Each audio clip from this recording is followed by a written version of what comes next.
अस्सलाम वालेकुम व्यूअर्स, कैसे हैं आप? उम्मीद है कि आप खैरियत से होंगे।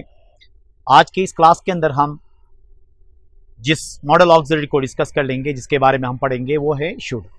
इस क्लास के अंदर हम शुड के मुख्तलिफ इस्तेमालात, किस सिचुएशन में शुड इस्तेमाल होगा, कहाँ इस्तेमाल होगा, वो सारे यूसेज इस क्लास के अंदर हम पढ़ लेंगे। वो व्यूअर्स जिन्होंने चैनल सब्सक्राइब नहीं किया है, आप चैनल सब्सक्राइब करें ताकि हर जो अपडेट है या हर नया लेक्चर आपको आसानी से मिल सके। तो आइए शुरू करते हैं।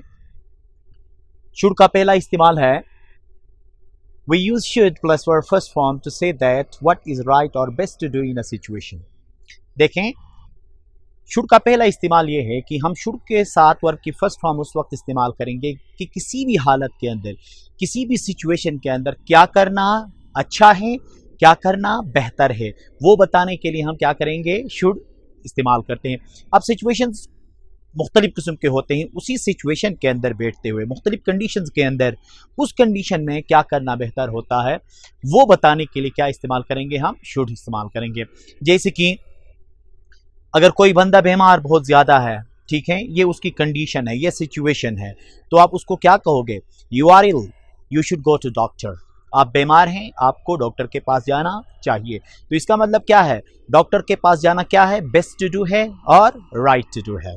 इसी तरह से आप किसी को कहते हो कि बारिश हो रही है बाहर, ठीक है, और वो रात है और वो कहीं दूर कहीं पे जाना चाहता है, तो आप उसको क्या कहोगे, it's raining outside, you should not go. बाहर बारिश हो रही है, आपको नहीं जाना चाहिए। अब अंदाज़ा लगा लीजिए कंडीशन क्या है, बारिश होने की है। अब बारिश में अगर रात देर से किसी बंदे को कहीं जाना है तो वो उसके लिए बेहतर नहीं है। उस सिचुएशन में उसके लिए क्या बेहतर है, आप ये कह सकते हैं यू शुड नॉट गो, आपको नहीं जाना चाहिए, उसको नहीं जाना क्या है, बेहतर है। तो किसी भी सिचुएशन के अंदर क्या करना अच्छा होगा, क्या करना बेहतर होगा, ये बताने के लिए हम क्या इस्तेमाल करते हैं, शुड का इस्तेमाल करते हैं। बाकी सिचुएशन तो आपको पता है, उसी सिचुएशन के अंदर बैठते हुए आपने उसी के मुताबिक जुमले बनाने होते हैं, ठीक है। तो शुड का इस्तेमाल क्या है, पहला इस्तेमाल कि किसी भी सिचुएशन के अंदर कोई भी कंडीशन, उसके अंदर बैठते हुए उस कंडीशन में क्या करना बेहतर होगा, वो बताने के लिए हम क्या करेंगे, शुड का इस्तेमाल करेंगे। शुड की दूसरी वेरिएशन इस्तेमाल देख लीजिएगा।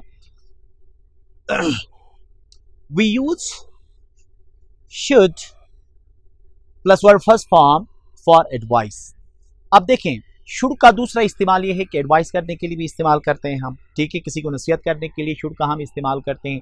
जैसे कि कहते हैं कि you should respect your parents, आपको अपने वालिदैन का एहतराम करना चाहिए। You should help the poors, you should not tell a lie, you should respect your teachers. ये सारे क्या हैं, ये सारे एडवाइसेस हैं, नसीहत है। नसीहत के लिए भी हम क्या इस्तेमाल करते हैं, शुड का इस्तेमाल करते हैं। Should plus verb first form. पहला इस्तेमाल क्या था कि किसी सिचुएशन के अंदर क्या करना बेहतर होगा, वो जाहिर करने के लिए, और दूसरा क्या है, नसीहत करने के लिए भी हम शुड का इस्तेमाल करते हैं। शुड की तीसरी वेरिएशन देख लीजिएगा। We use should have plus verb third form to say that something wanted did not happen। ये इसका ज़बरदस्त इस्तेमाल है। शुड हैव के साथ वर्ब की थर्ड फॉर्म हम उस वक्त इस्तेमाल करते हैं something wanted did not happen, कुछ होना चाहिए था जो नहीं हुआ, या कुछ करना चाहिए था वो हम कर ना सके या हमने किया ही नहीं है। ये ज़्यादातर इसलिए इस्तेमाल होता है कि वक्त गुजरने के बाद पछतावे के तौर पे भी इस्तेमाल होता है, ठीक है, और गिले के तौर पे भी ये इस्तेमाल होता है। किसी और को जब आप कहोगे तो गिला जैसा होता है, और अपने लिए जब हम करते हैं तो पछतावा जैसा ही होता है, ठीक है। जैसे कि हम एक मिसाल ले लेते हैं, आई शुड हैव लर्न्ड इंग्लिश, मुझे अंग्रेजी सीखना चाहिए था। सीखना चाहिए था का मतलब क्या है, समथिंग वांटेड, लेकिन नहीं सीखा है, बट डिड नॉट हैपन, ऐसा नहीं हुआ। जो मैंने करना था वो मैंने क्या किया है, नहीं किया है। अब वक्त गुजरने के बाद मैं उसके बारे में बात करता हूँ। इसी तरह से मैं कहता हूँ कि he should have come over here, उसे यहाँ आना चाहिए था, ये जुमला बन गया। इसी तरह से आप किसी बंदे ने आपकी मदद नहीं की थी और काफ़ी वक्त गुजरने के बाद वो बंदा मिलता है, फिर उस चीज़ के बारे में डिस्कस जब आप कर लेते हैं तो आप ये कह सकते हो कि you should have help me at that time, उस वक्त आपको मेरी मदद करना चाहिए था का मतलब क्या है, उस बंदे ने मदद नहीं किया है और आप क्या कर रहे हैं, उससे एक गिला कर रहे हैं। ठीक है, इसी तरह बहुत सारे आप मतलब जुमले आप बना सकते हैं। लाइफ के अंदर आप देख लीजिएगा, ऐसे बहुत सारे ऐसे काम हैं जो होना चाहिए था लेकिन नहीं हो गए हैं। ठीक है, जैसे कि आपने गाड़ी खरीदी बगैर किसी से मतलब मशवरा किए हुए, अब उसको आप चलाते हुए जा रहे हैं, वो 1 महीने के बाद ख़राब होती है रास्ते में, तो आप क्या कहते हो, I should not have bought this car, मुझे ये गाड़ी नहीं खरीदनी चाहिए थी। आप खरीदी तो है, नहीं खरीदना चाहिए था, ये क्या था, समथिंग वांटेड था, लेकिन खरीद के क्या किया है आपने, बट डिड नॉट हैपन का काम किया। ठीक है, मतलब इस गाड़ी को आपको खरीदना नहीं चाहिए था का मतलब क्या है, खरीदा है, जो होना चाहिए था काम वो नहीं हुआ है, जो नहीं होना वाला काम था वो हो गया है, तो आप क्या कहेंगे, I should not have bought this car. इसी तरह मोबाइल अगर आपने अच्छा सा नहीं लिया है और वो एकदम से ख़राब होता है तो आप क्या कहते हैं, I should not have bought this mobile. तो तीसरा इस्तेमाल क्या हुआ, तीसरा इस्तेमाल हम शुड के साथ हैव प्लस वर्ब की थर्ड फॉर्म उस वक्त इस्तेमाल करेंगे कि जब something wanted did not happen हुआ हो। ठीक है, इसका चौथा इस्तेमाल पढ़ लेते हैं। We use should plus be or have plus noun and adjective to talk about present state।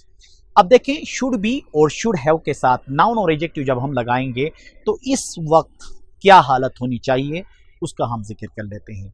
मतलब मेरी क्या हालत होनी चाहिए और मुझे खुद क्या होना चाहिए, ये पोजीशन बयान करने के लिए या ये कंडीशन बयान करने के लिए हम क्या इस्तेमाल करते हैं, should be के साथ नाउन या एजेक्टिव या शुड हैव के साथ नाउन और एजेक्टिव लगाते हैं। ठीक है, शुड बी बजाता खुद के लिए इस्तेमाल होगा और शुड हैव आपको पता है कि वो प्रॉपर्टी के लिए इस्तेमाल होता है। अब एक बच्चे को आप क्या कहते हैं, जैसे कि अगर वो क्लास से बाहर है, रोड पे कहीं पे आपको मिलता है और क्लास के टाइम पे आप कहते हो कि you should be in class, आपको क्लास में होना चाहिए। ठीक है, इसी तरह आपको कहते हैं कि आपको हुंजा में होना चाहिए, you should be in Hunza. आपके पास पेन होना चाहिए, you should have a pen. आपके पास किताब होना चाहिए, you should have a book. आपके पास जायदाद होना चाहिए, यू शुड हैव प्रॉपर्टी। ठीक है, तो इसका मतलब क्या हुआ कि शुड हैव या शुड बी के साथ जब हम नाउन और एडजेक्टिव लगा लेते हैं तो प्रेजेंट के अंदर हालत कैसी होनी चाहिए, क्या होना चाहिए, उसके बारे में हम क्या करते हैं, जिक्र करते हैं। ये हो गया शुड की फोर्थ यूसेज। ठीक है, अब लास्ट और पांचवा इस्तेमाल शुड का ये है, देखें, we use should have plus been or had plus noun और adjective to talk about past abilities। अब देखें यहां पे क्या हुआ, should have के साथ जब should के साथ have लग गया तो आगे जो be था वो कहां चला गया, वो थर्ड फॉर्म में been होगा और have क्या बन जाएगा, had होगा। तो should have been या should have had के साथ जब हम नाउन और एडजेक्टिव लगा लेते हैं तो ये माजी में हमारी हालत क्या होनी चाहिए थी, हमें क्या होना चाहिए था, हमारी पोजीशन क्या होनी चाहिए थी, कंडीशन क्या होनी चाहिए थी, वो बयान करने के लिए हम क्या इस्तेमाल करते हैं, शुड हैव बीन या शुड हैव हैड के साथ आगे हम क्या लगाते हैं, नाउन और एडजेक्टिव। अब ये ज़हन में रख लीजिएगा, देखें यहाँ पे वर्ब का इस्तेमाल नहीं हुआ है। जब हम स्टेट की बात करते हैं तो वहाँ पे काम का जिक्र नहीं होता है, बल्कि वहाँ पे हालत की बात हो रही होती है। इन दो वेरिएशंस मतलब दो इस्तेमालात जो शुड के लास्ट जो फोर्थ और फिफ्थ जो इस्तेमाल है, इसके अंदर आप देख लेंगे यहाँ हम एक्शन वर्ब इस्तेमाल नहीं कर रहे हैं। यहाँ पे हम किस चीज़ की बात कर रहे हैं, स्टेट की बात कर रहे हैं। और जब स्टेट की बात होती है तो वहाँ पे क्या है, हम नाउन और एडजेक्टिव्स इस्तेमाल करते हैं। अब ये लास्ट जो वेरिएशन है उसके अंदर क्या है, देखें, शुड हैव बीन और शुड हैव हैड। अब आप कहते हो कि मुझे हुंजा में होना चाहिए था, कहने के लिए क्या कहते हो, I should have been in Hunza. आपके पास गाड़ी होनी चाहिए थी, you should have had a car. आपके पास जायदाद होनी चाहिए थी, you should have had property. अब देखें ना, पोजीशन के लिए हमने मलकियत के लिए क्या इस्तेमाल किया, शुड हैव हैड, और हमने अपनी बजात खुद की हालत के लिए या किसी चीज़ की बजात खुद की हालत के लिए हमने क्या इस्तेमाल किया, शुड हैव बीन इस्तेमाल किया। ठीक है, आपको डॉक्टर होना चाहिए था, कहने के लिए क्या कहेंगे, you should have been a doctor. ठीक है, आपके पास मोबाइल होना चाहिए था, you should have had a mobile. ठीक है, तो ये है लास्ट इस्तेमाल शुड का। तो शुड के हमने कितने इस्तेमालात पढ़े, शुड के हमने 5 इस्तेमालात पढ़े। पहला इस्तेमाल देखें, शुड के साथ वर्ब की फर्स्ट फॉर्म हम उस वक्त लगाएंगे कि किसी कंडीशन के अंदर क्या करना बेहतर होगा वो बयान करने के लिए। दूसरी वेरिएशन हमने इसलिए इस्तेमाल की एडवाइस के लिए, इसके लिए भी हमने शुड के साथ वर्ब की फर्स्ट फॉर्म इस्तेमाल की। थर्ड में क्या कर लिया, शुड हैव के साथ वर्ब की थर्ड फॉर्म हमने इस्तेमाल की। वो क्यों, something wanted did not happen, कि कोई काम होना चाहिए था जो नहीं हुआ है, उसके बारे में हम बाद में जिक्र करने के लिए इस्तेमाल करते हैं। इसका चौथा इस्तेमाल यह था कि शुड बी या शुड हैव के साथ हम नाउन और एडजेक्टिव उस वक्त इस्तेमाल करेंगे कि इस वक्त क्या हालत होनी चाहिए, ठीक है, किसी चीज़ की, किसी बंदे की क्या हालत होनी चाहिए, या मेरे पास या किसी और के पास क्या होनी चाहिए हालत, वो बयान करने के लिए इस्तेमाल करते हैं। और लास्ट जो फिफ्थ इसका यूसेज है वो हम उस वक्त इस्तेमाल करते हैं कि माजी की कोई हालत क्या होना चाहिए था, क्या नहीं होना चाहिए था, ठीक है। ये जाहिर करने के लिए हम क्या इस्तेमाल करते हैं, शुड की लास्ट जो वेरिएशन है, और उसका फार्मूला क्या था, शुड हैव बीन या शुड हैव हैड के साथ हम वर्ब की थर्ड फॉर्म इस्तेमाल करते हैं। तो ये थे मुख्तलिफ इस्तेमालात शुड के। उम्मीद है कि आज का लेक्चर आपके समझ में आया होगा। Thank you very much.